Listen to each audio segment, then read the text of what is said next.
అందరికీ నమస్కారం. నా పేరు Archana. Welcome to AR thoughts. ఈరోజు కథ ఈవిల్ లవ్ పార్ట్ 11. ఈ విషయాన్ని ఎక్కడ ప్రస్తావించకు.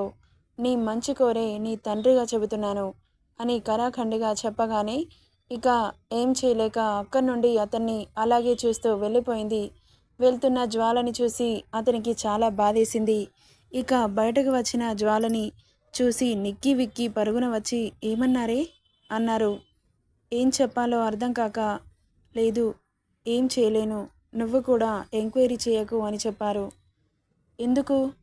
ఏమో నాకు తెలీదు. ఉన్న ఒకే ఒక్క ఆశ కూడా పోయింది. ఇప్పుడు నేనేం చేయాలి? ఎవరిని అడగాలి? ఎక్కడని వెతకాలి? నాన్నను చంపిన వాడిని నేనేం చేయలేనా? వాడు చంపి కూడా రోడ్ల మీద ధైర్యంగా తిరుగుతున్నాడు. అసలు ఏమైంది ఈ సొసైటీకి? నీతి నిజాయితీ చచ్చిపోయిందా? తప్పు చేసిన వాడిని రాజు అంటున్నారు, హంతకుడికి భయపడిపోతున్నారు. అసలేంటి ఇదంతా? డాడ్, ఎందుకు నాకే ఎందుకు ఇలా జరుగుతుంది? నువ్వు కూడా నన్ను ఒంటరిదాన్ని చేసి వెళ్ళిపోయావు. నాకు ఇంకెవరున్నారు డాడ్? ఒక అక్క, చెల్లి, అన్న, తమ్ముడు, కనీసం నన్ను కన్న తల్లి కూడా లేదు. నువ్వైనా నాకు నీడగా ఉంటావనుకున్నాను. నువ్వు కూడా నన్ను మోసం చేశావు. నన్ను చూస్తుంటే జాలి అనిపించట్లేదా? కనీసం ఉండడానికి ఇల్లు కూడా లేకుండా చేశాడు. ఆ రాక్షసుడి చేతిలో పెట్టి వెళ్ళిపోయావా డాడ్ అని ఏడుస్తూ అక్కడే కూలబడిపోయింది. కంగారుగా అనిపించి, ప్రజ్జు, ఎందుకు ఏడుస్తున్నావే? ఎంత ధైర్యంగా ఉండేదానివి, ఎందుకు ఇలా వీక్ అయిపోతున్నావు? లేదే, నా ధైర్యం మొత్తం మా డాడ్ని తీసుకెళ్లాడు. ఆయన ఎంత ప్రేమని ధైర్యాన్నిచ్చారో అవి రెండు ఆయనతో పాటే వెళ్ళిపోయాయి. అంత ప్రేమించే మనుషులు నాకు ఈ భూమి మీద ఎవరూ లేరు. నిజంగా నాకు భయం వేస్తుంది. నాన్నగారిని చంపిన వాడిని శిక్షించలేనేమోనని అని ఏడుస్తున్న ప్రజ్జుని చూసి చాలా బాధేసింది. డాడ్, నీకు నేను ఏం పాపం చేశాను? నన్ను ఒంటరిగా ఎందుకు వదిలేసి వెళ్ళిపోయావు? నన్ను కూడా నీతో పాటు తీసుకెళ్లాల్సింది.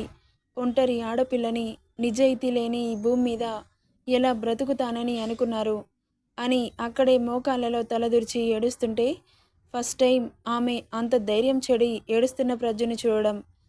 ఈరోజు ఏంటో అన్ని నాన్న సెంటిమెంట్స్ వస్తున్నాయి. నా సూర్యుడివి, నా చంద్రుడివి, నా దేవుడివి నువ్వే,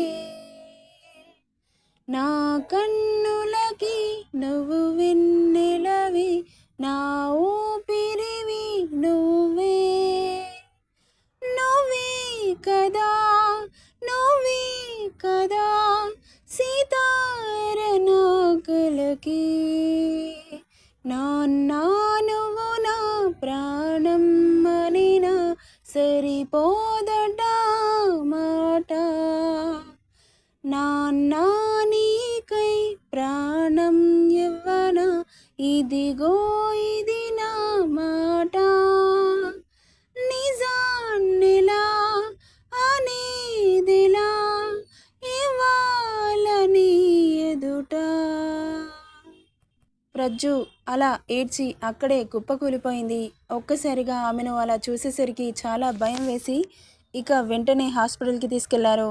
ఆఫ్టర్ సమ్ టైం మెల్లగా కళ్ళు తెరిచి చూసిన జ్వాల ఎదురుగా ఉన్న పర్సన్ని చూసి ఒక్కసారిగా ఉలిక్కిపడి లేచి కూర్చుంది. ఆమెనే చూస్తూ కూర్చున్నాడు అద్వైత్.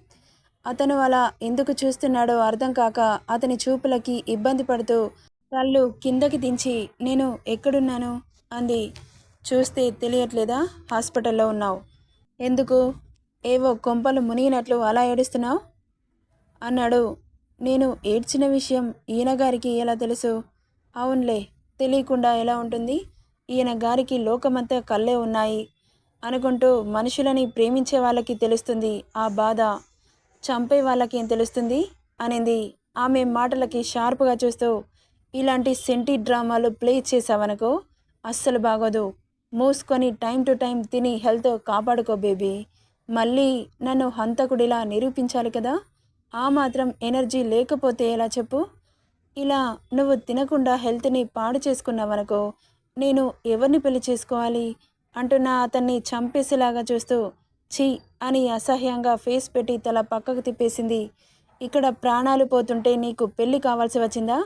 అంత ఆశగా ఉంటే బయట అమ్మాయిలు చాలామంది ఉన్నారు. చిటికేస్తే వేలల్లో దిగుతారు. వాళ్ళని పెళ్లి చేసుకో. ఒక్కరిని కాకపోతే 10 మందిని పెళ్లి చేసుకో. అంతేకాని నన్ను ఆ దృష్టితో చూస్తే మాత్రం అస్సలు ఊరుకోను. అవునా? ఊరుకోక ఏం చేస్తావు? కొడతావా? కొట్టు. నీ కోపం తీరే వరకు కొట్టు. ఆనందంగా భరిస్తా. తిడతావా? తిట్టు. కానీ పెళ్ళి మాత్రం నన్నే చేసుకోవాలి బేబీ అంటున్న అతన్ని, ఏయ్ నా కళ్ళ ముందు నుండి వెళ్ళిపో.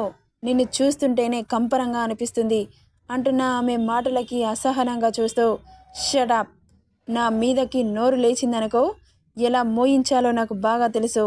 ఏంటి నాటకాలు చేస్తున్నావా? నీకు నేను నచ్చినా నచ్చకపోయినా చచ్చినట్లు నాతోనే ఉండాలి, గుర్తుంచుకో అని చెబుతున్న అతని మాటలకి ఒక్కసారిగా ఫ్యూచర్ని తలుచుకుంటుంటేనే వణుకు వచ్చేసింది ఆమెకి.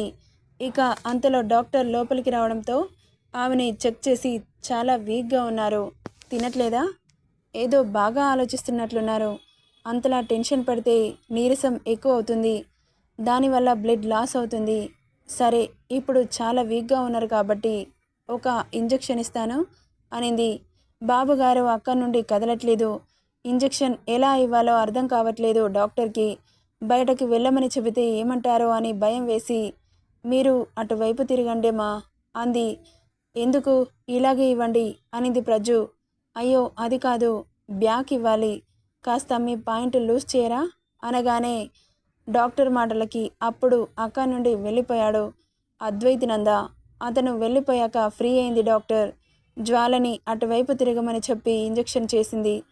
మీరు బాగా వీక్గా ఉన్నారమ్మా, ఈ మెడిసిన్స్ వాడండి, దానితో పాటు టెన్షన్స్ తగ్గించుకొని ఫుడ్ కాస్త తినండి. టెన్షన్ పెట్టుకొని ఫుడ్ తగ్గిస్తే మీకే నష్టం, కానీ ఎవరు బాధ్యులు? ఎవరి కర్మ వారే అనుభవించాలి. సో ఏదైనా సాధించాలన్నా మనం స్ట్రాంగ్గా ఉండాలి, అప్పుడే మన బ్రెయిన్ కూడా షార్ప్గా పనిచేస్తుంది అని 2-3 మోటివేషనల్ వర్డ్స్ చెప్పింది. ఈ డాక్టర్ మాటలకి ఎంతో ధైర్యంగా అనిపించింది. నిజానికి ఆమె చెప్పిన దాంట్లో వాస్తవం ఉంది. తను హెల్తీగా ఉంటేనే కదా శత్రువులని ఎదుర్కోగలుగుతుంది.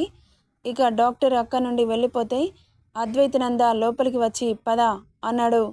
జ్వాల మెల్లగా లేవబోతూ మళ్ళీ ఓపిక లేక పడుతుండగా 2 బలమైన చేతులు పడకుండా పట్టుకున్నాయి. ఎదురుగా ఉన్న మనిషి సడన్గా ఎప్పుడు తన దగ్గరికి వచ్చాడో అర్థం కాలేదు ఆమెకి.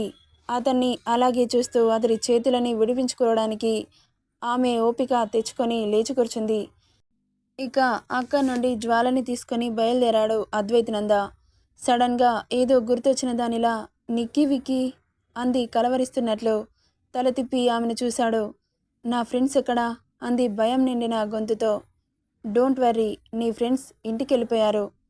నన్ను ఆ సిచ్యువేషన్లో వదిలి అస్సలు వెళ్ళిపోరు. నువ్వే ఏదో చేసావు వాళ్ళని. చెప్పు, ఏం చేశావు అంటూ అరుస్తుంది. Shut up Jwala, are you mad? వాళ్ళని నేనే చేస్తాను. అయినా నువ్వు స్ట్రెస్ తీసుకోవద్దు అంటే అలా టెన్షన్ పడుతున్నావేంటి? కావాలంటే కాల్ చేసి మాట్లాడు. ఈ సింహం చిన్న చిన్న ప్రాణులను చంపుకు తినదు, గుర్తుంచుకో. అంత చీప్ ట్రిక్స్ ప్లే చేసే రకాన్ని కాదు అన్నాడు కోపంగా. అతని మాటల్లో నిజాయితీ తెలుస్తుంటే, నన్ను హాస్పిటల్లో అడ్మిట్ చేసి ఇతను వెళ్ళిపోమ్మని వార్నింగ్ ఇచ్చాడేమో, అందుకే వెళ్ళిపోయినట్లున్నారు అని అనుకుంటూ ఉంది. కానీ కాల్ చేయలేదు జ్వాల. నెక్స్ట్ ఏం జరుగుతుందో నెక్స్ట్ పార్ట్లో చూద్దాం. ఈ స్టోరీ ఎలా ఉందో కామెంట్ చేయండి friends. Thank you for listening.